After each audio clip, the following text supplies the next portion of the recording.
For me, selling wine is the hardest part of the whole wine industry, in my opinion. So if we were going to take this on and create our own brand and therefore have to sell our own wines, I only wanted to be making the best wines that I possibly can and taking those into the market to represent ourselves and our family. Sit back and grab a glass. It's Wine Talks with Paul K. Hey, welcome to Wine Talks with Paul K, and we are in studio today in beautiful Southern California, about to have a conversation with Josh Hammond of Tiraki Wines, all the way from New Zealand. Introductions in just a moment.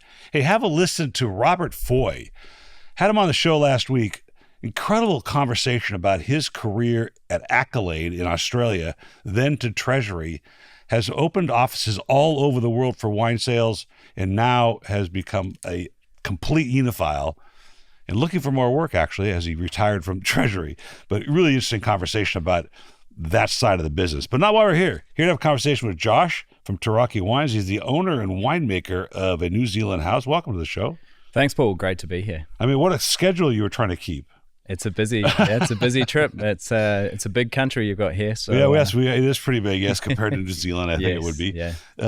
This is interesting for me though, because the way the industry's been going and the way wine sales haven't been that great worldwide. America's even worse. And you come out and you are doing what? You're having dinners, going to the wholesalers, pitching. Who are you talking to? Yeah, so meeting here with our importer, which is the first time we've launched in America. So we're only new over here, and getting out there, going to restaurants, bars, meeting people, meeting the distributor, meeting the team that'll be on the ground selling our wine. So you've been but you're what it sounded like you're doing like one city a day. It was like pretty nuts. much. Yeah, it's a quick trip. That's crazy. Yeah. And so you've been in New Zealand selling Tiraki wines already in your first time in America, which is kind of exciting to come because we are a huge marketplace. Yeah, exactly. Yeah, we launched 5 years ago.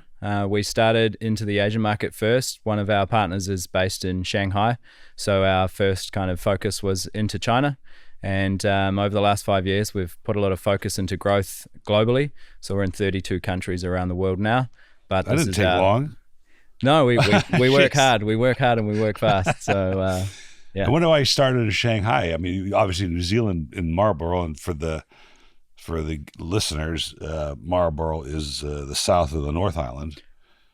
The north of the South Island. That's the one. And Martinborough is south of the North Island. You're right. You're okay, right. So, yeah. But why China? So I guess Tiraki came about, COVID was closing the borders around the world. Chris, one of the partners, was in Shanghai. He wanted to get out of there. They were nailing the doors closed behind people. So it was a good time to leave. My brother and sister were both overseas. My sister was in Colorado, my brother in London.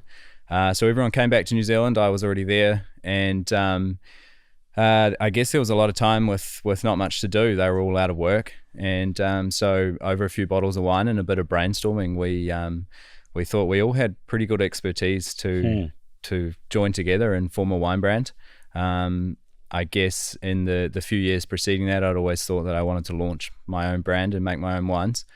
So it all kind of came together from there, and we thought, well, it's a competitive space. There's lots of New Zealand Marlborough producers. The wines are all around the world. Like, what's going to be our competitive edge? And so with Chris living in Shanghai for 10 years, being fluent in Mandarin, understanding the business world there, he worked with his wife in a Chinese business. We thought, well, that's really a good point of difference for us. A lot of New Zealand brands have gone to China and I guess had some initial success. They've sold some wine into China, and then it's all kind of got lost, and they haven't had those repeat orders and continual sales. So we thought we saw a good chance for us to make a difference and sell some wine into China. And from our successes there, we've spread. So initially to other parts of Asia, and then into Europe, and now here we are in the US. Can I hear what a Kiwi accent, a Mandarin Kiwi accent sounds like? I couldn't do it any justice. I mean, that just sounds pretty. When he speaks in Mandarin, I to me, he sounds like he could be Chinese. So, wow. Yeah, he does a good job. Yeah. Interesting. Yeah. Well, it's interesting because on the show recently, the Robert Foy, who I just introduced, opened an office for, I think it was Treasury in China, and Accolade as well. And then I just had a woman on the show, Emily Steckenbosch, and she is the LVMH representative, ambassador, Steckenborn of LVMH, and fascinating part of the world, because I've always thought that China was always behind the curve of other Asian countries when it came to wine. So like when they first got introduced to wine many years ago, it was all Bordeaux, all first growth, all the best Napa. And they realized that's not the only place that you need to be. You can drink other things that are more economical and still be really good. And so that's maybe part of this.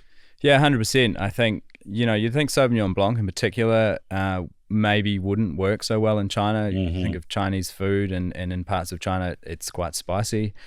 So you'd think, how does that pair with wines? But actually, the acidity in Sauvignon Blanc seems to work really well. I know that our Sauvignon in Shanghai is really popular with hot pots. Really? So, yeah, I probably wouldn't have thought that we would have success there, but it's working, so it's great. The first question I had for Emily when she was on the show was, is your Chinese food in China really like the Chinese food we have here in America?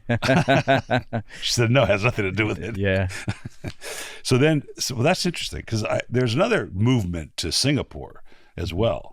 A lot of Bordelais are in Singapore now because these markets are opening up. And I wonder if that's a balance to some of the issues that are going on in Europe.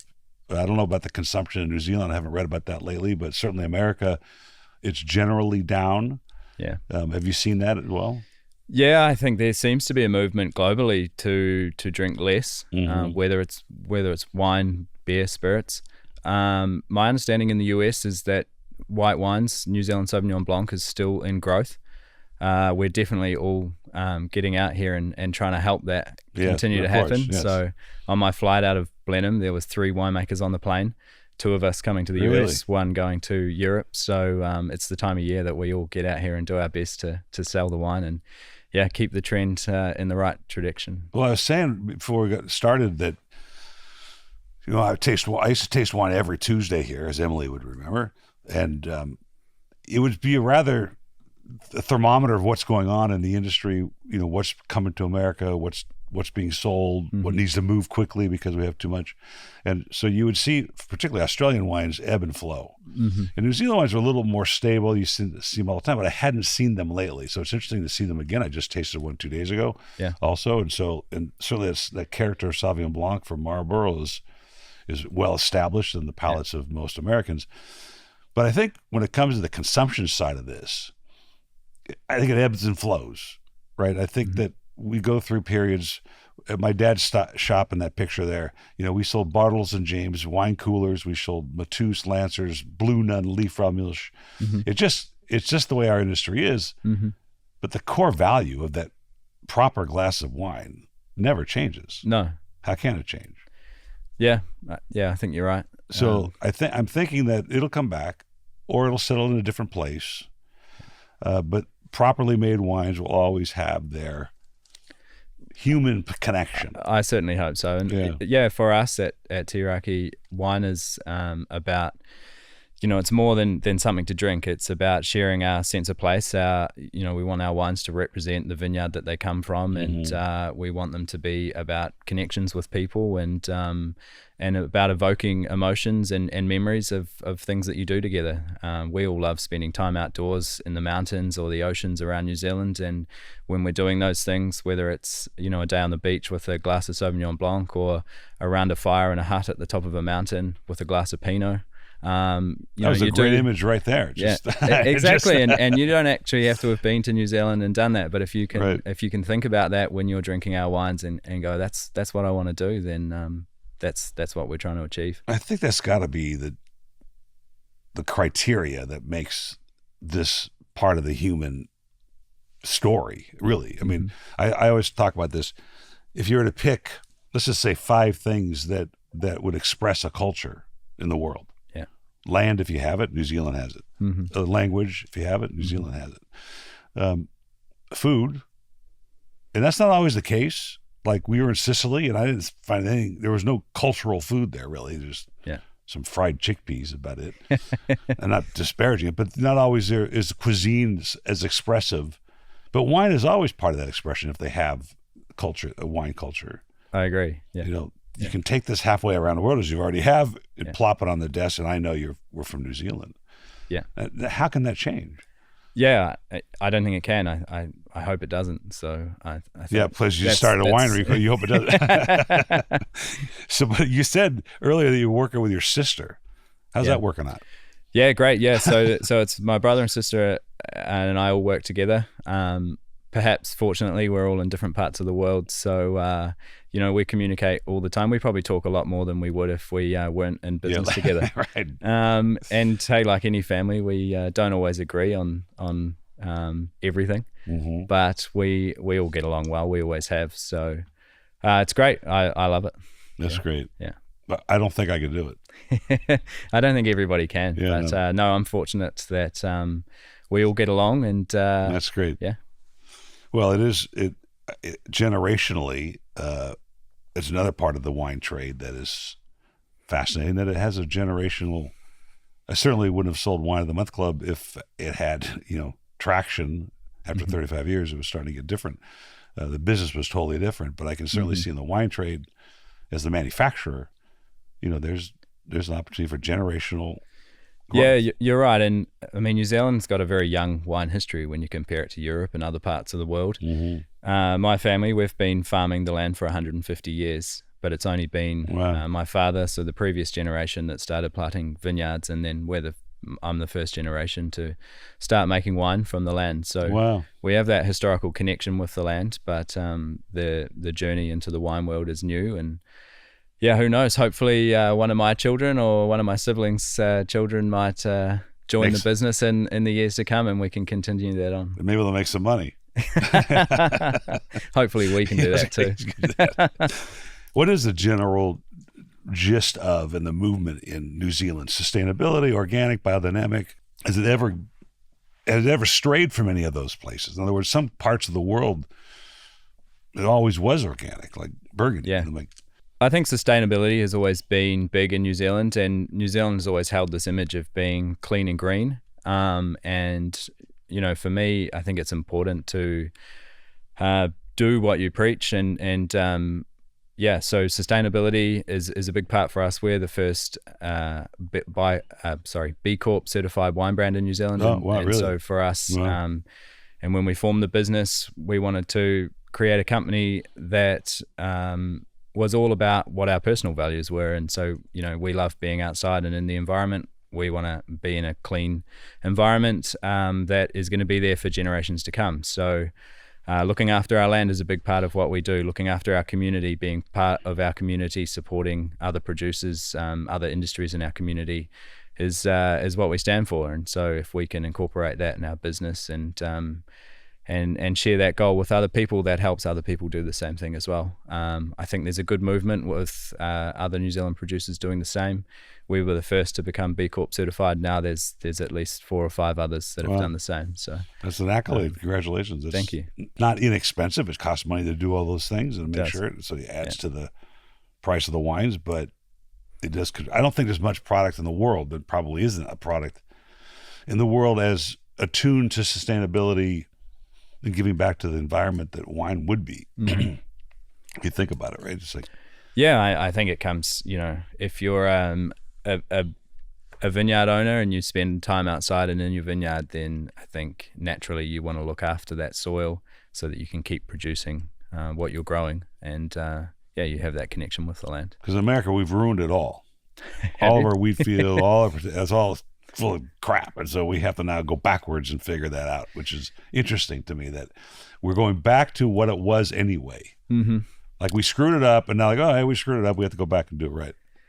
I guess at least there's a learning to be had there, and a lot of things do go full circle. And if you go back a generation or two, and the introduction to synthetic fertilizers and herbicides and pesticides and all of that, and all of a sudden the production of anything could boom, and the ability to grow food or to grow grapes became easier.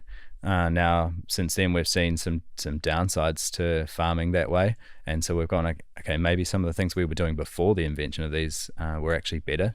Maybe it's good to keep cover crops in your vineyard that naturally enhance biodiversity, bring in beneficial insects, help with soil health, and so we implement those practices again, and yeah, we've taken that learning and continue it on. There was an argument at some point that you couldn't produce. Now, of course, with wine, the yield of the grape, like any agricultural product, matters as far as the quality of the product. But there was an argument at some point where organic, biodynamic, sustainable farming couldn't produce enough, and I don't think that's accurate. Yeah, I think it depends on a number of other factors as well. I think for me, if you're farming organically, particularly with viticulture, you need to spend a lot of time in the vineyard, and you need to take care of what you're doing. You can't be hands off.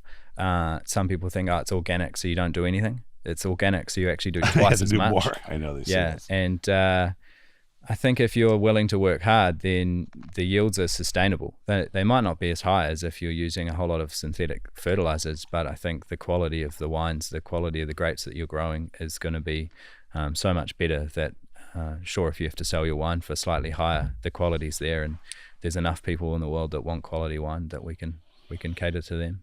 And I think that's where it's headed. You know, I don't think, in general, when you hear the news of consumption down and there's got White Claw and all this junk that people are drinking, and this eventually fades away, as well as other movements with food, low alc, non-alc, you know, all those things have their position. What cracks me up is that non-alc, I was selling non-alc wines in that shop when I was a teenager. Really? They're not new. Okay. They've been around for a long time. Yeah. And they haven't changed that much. They're still undrinkable. Yeah, I'm not What's a fan. the point? So, yeah. Anyway, Yeah. right? But this, I think, as a winery, since you're younger, you have to plan out, right? You have to think 5-7 years down the road, maybe even more. And then all of a sudden consumption changes, or there's some kind of a whimsical move in the marketplace, and now you have to adjust. And, you know, some people get caught with too many grapes and just more wine on the marketplace. They sell it off for something else and ends up in a bottle somewhere else. And I was reading yesterday in a 1980 magazine on wine about fraud.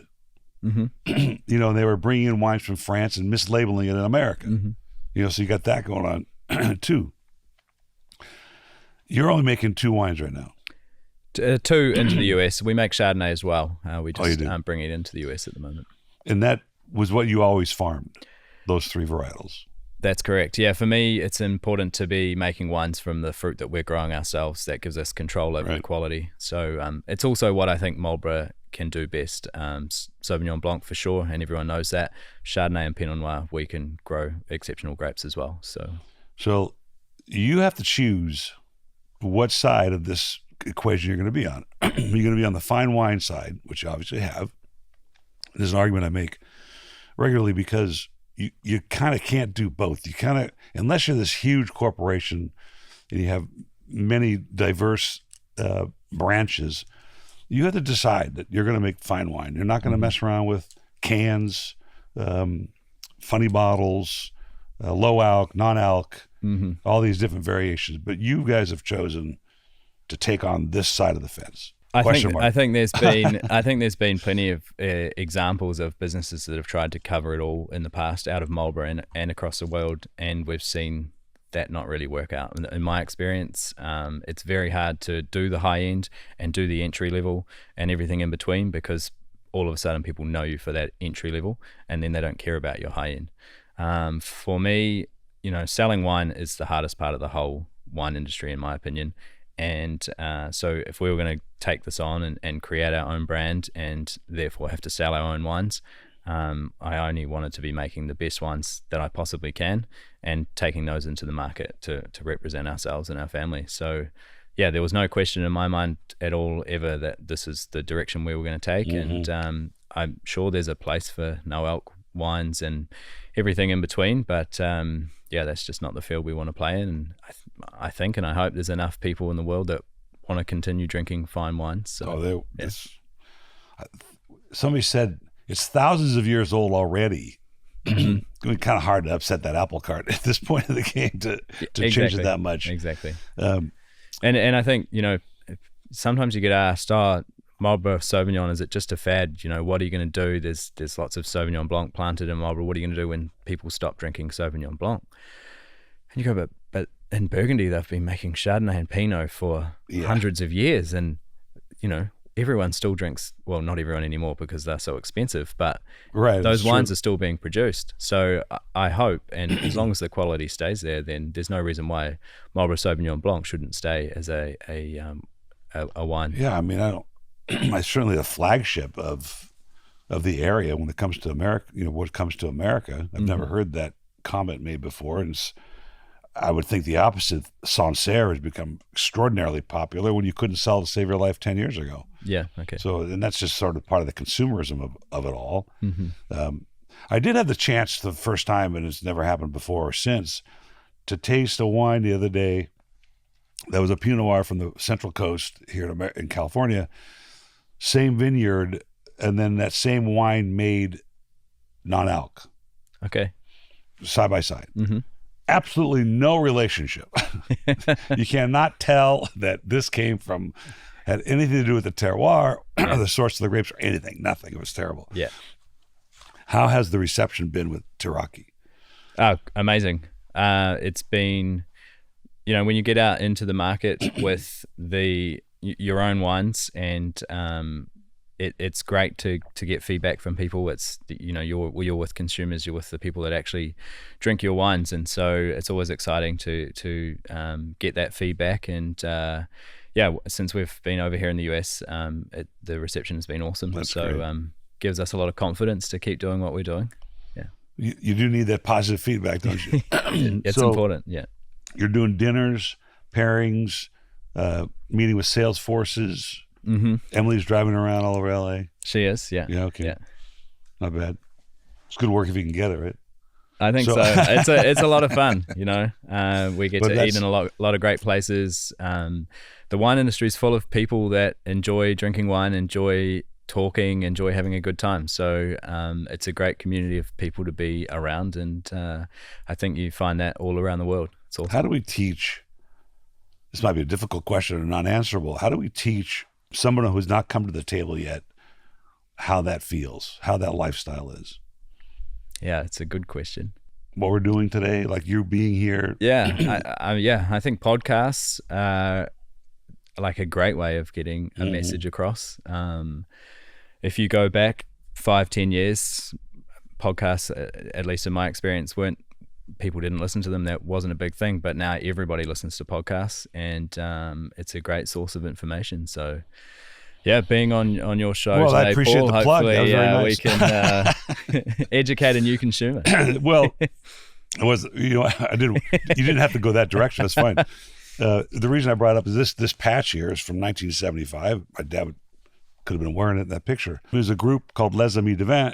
If you had a wine shop in America, you could have a chapter. 150 chapters eventually in America. Wow. In fact, the magazine I was reading last night was from this group. And that was a wine enthusiast group of consumers. Yeah. And so my dad would call up, a local winemaker or a local wine critic. They'd have a dinner. The women, would get dressed up. The men sometimes they wore tuxedos, and made a whole deal out of this. But that kind of thing is being accused of being the aristocracy and the snobbery of wine. And so the contemporary conversation or chatter is we need to change the language of wine, which makes no sense to me. Because if you change the language, then the other person's not going to understand what the language is, right? The language my dad used to describe wines, to talk about wine, is different than what I do. Yeah. And he wouldn't understand part of it. So if we change this, it's going to be the same evolution. But is there a way to break down the aristocracy of it? If there still is aristocracy to it? Yeah, I mean, why can't we speak two languages? Yeah, right. We can appeal to a broader audience, and yeah, I think that's a good point. I mean, we definitely want our wines to be approachable. We don't want to seem like we are up here, and that unless you're up here with us, then you can't be touching our wines. Right. And so I think some of the language that you use and how you speak about wine, how you share wines with your friends, is important on breaking those barriers down and making it more approachable to a broader audience, for sure. So I wonder if that's, the supermarket wines here, they're sugared up. I mean, it's a very necessary part of our industry. When my dad was around, it was White Zinfandel from Sutter Home, which started at that point in 1974. And that brought people to the table that were maybe drinking scotch or beer before that. Mm-hmm. The point I'm making is that was 50 years ago, right? Yeah. It's still the same conversation. Okay. It's a very slow dynamic. Mm-hmm.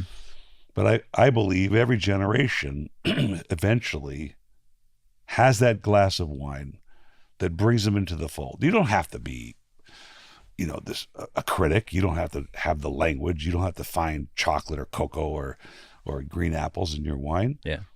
You just have to be inspired by it, either by the story or by what's in your glass. Mm-hmm. And I don't know if that changes.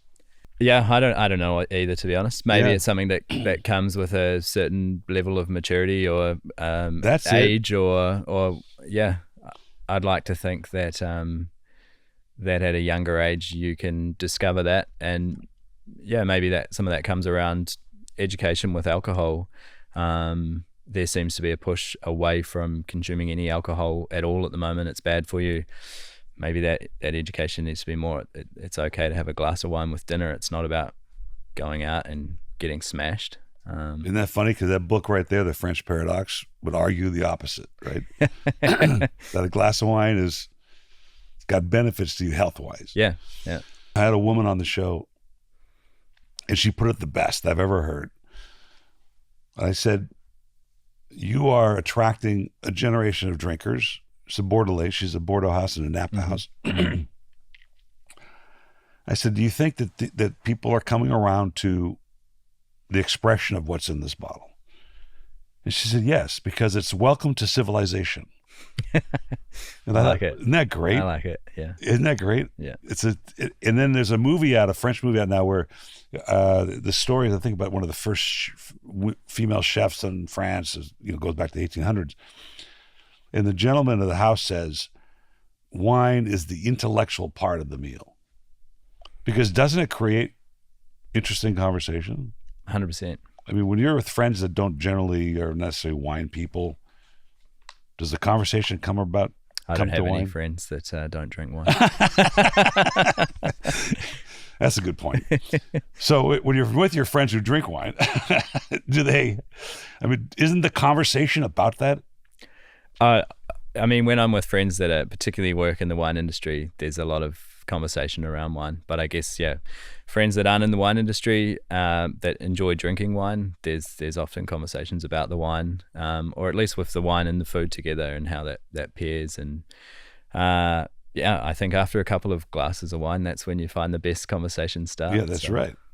There used to be a wine brand called First Bottle, Second Bottle, Third Bottle.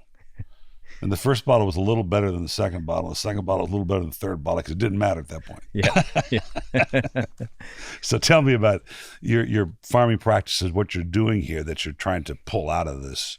Yeah, we really want our wines to evoke a sense of place, as I mentioned before. So it's all about growing good quality grapes and then allowing that to speak through our farming practices. So we are as sustainable as we can be. We use cover cropping in the vineyards throughout the year. So using different plant species to help with that soil health and bring in beneficial insects. We keep sheep in the vineyard through the winter months, which helps graze the grass. And is good for biodiversity as well. The Pinot Noir is organically farmed, so no use of herbicides or pesticides.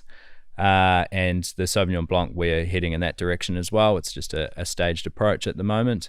But I think all of those practices really help that your site speak through in the wine and move away from producing a wine that year on year it looks exactly the same, because no 2 years are the same. That's what makes winemaking fun. Every year you've got a new challenge, and you work with that challenge to ensure that you're making the best quality wines, but that doesn't mean the wine's going to be exactly the same every year. So that's an interesting problem, right? Big brands. I mean, we drink Jack Daniels because it tastes like Jack Daniels, and we drink, but I think they drink Apothic Red or Josh because it tastes like that, and they're going to do what they have to do to make it similar each year. And here you are trying to express that vintage. And I have this thought, which is, if that's the case, there are no bad vintages. If the wine's job is to express the terroir, the winemaking philosophy at that year, at that time. It'll be different than the year before, the year after, but it can't be a bad vintage because it's true to its definition. I hope you're correct. Yeah. in our short history to date, we've been fortunate to have a number of very good vintages. I mean, a challenge with the timing around picking your fruit is always is there rain in the forecast.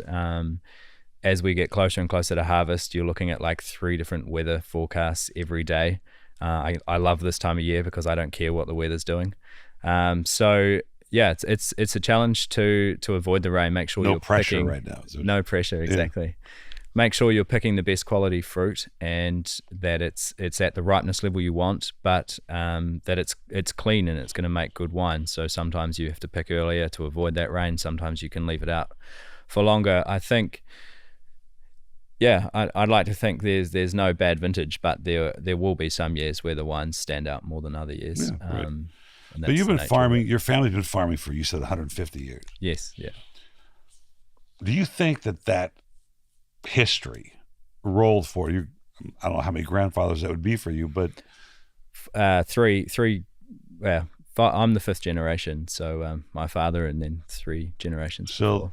Sitting at the dinner table, now you weren't making wine, but still you were farming, you were producing the best grapes you can produce, so that the wines that came from those grapes were the best. Yeah, I guess my father was the first to plant grapes, so 30 years of vines. Before that, sheep. Oh, sheep. Yeah. So you think, I mean, obviously, at least in my opinion, those histories, your father's 30 years has rolled forward to you. Mm-hmm. Maybe it's just conversation at dinner time. Maybe it's walking the vineyard. Maybe it's looking over a barrel. Who knows? But there are stories to be told between you and your father just to get where you're at today, which I think is part of the terroir, which I think no one would argue with that. How long do you think it takes for you to really understand not a vintage, but what's out there in your vineyard? I think you never stop learning. You never stop learning. Yeah, there's obviously big learnings to be had in your first few years, and for sure walking the vines with my father, talking around the dinner table.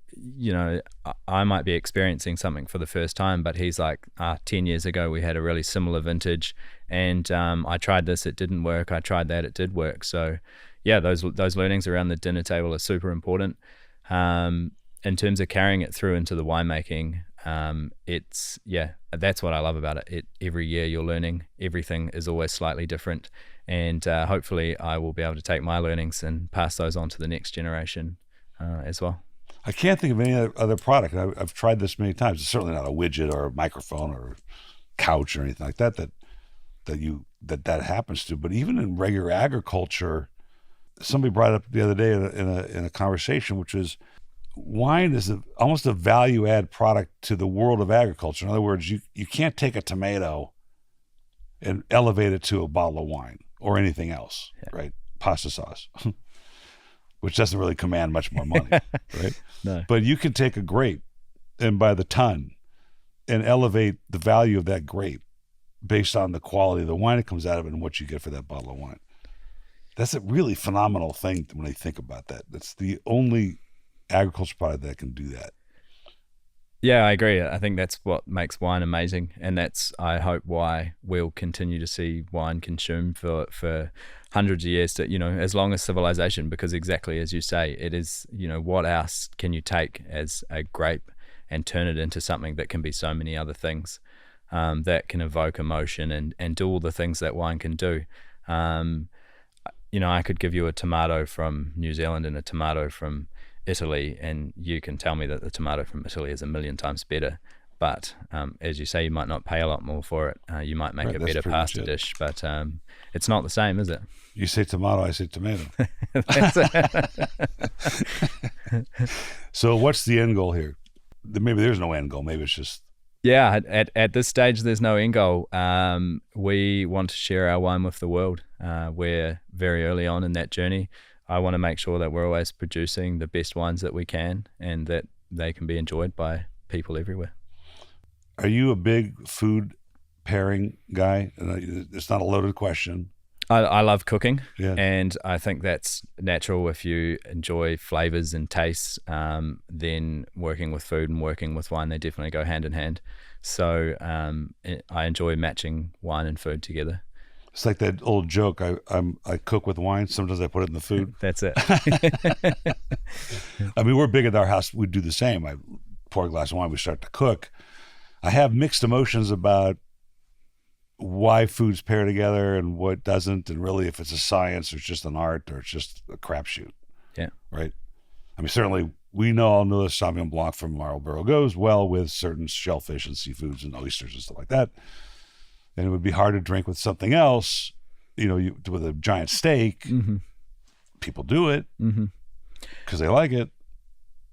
Right? I mean, yeah, I think there's some science to it for sure, and say the natural acidity in Sauvignon Blanc is always going to pair nicely with seafoods and things like that. But then once you move past the science, you go to personal preference, right. and if your personal preference is Sauvignon Blanc and steak, I'm not going to stop you. Yeah, exactly. Should have had it last night. Tell me about the next experiment in the vineyard. Are you working on trellising? Are you working with varietals? What do you do? We've started making a small amount of traditional method sparkling wine, so working with our Chardonnay and Pinot to produce some sparkling wine. Wow. There's some great examples out of Marlborough of sparkling wine.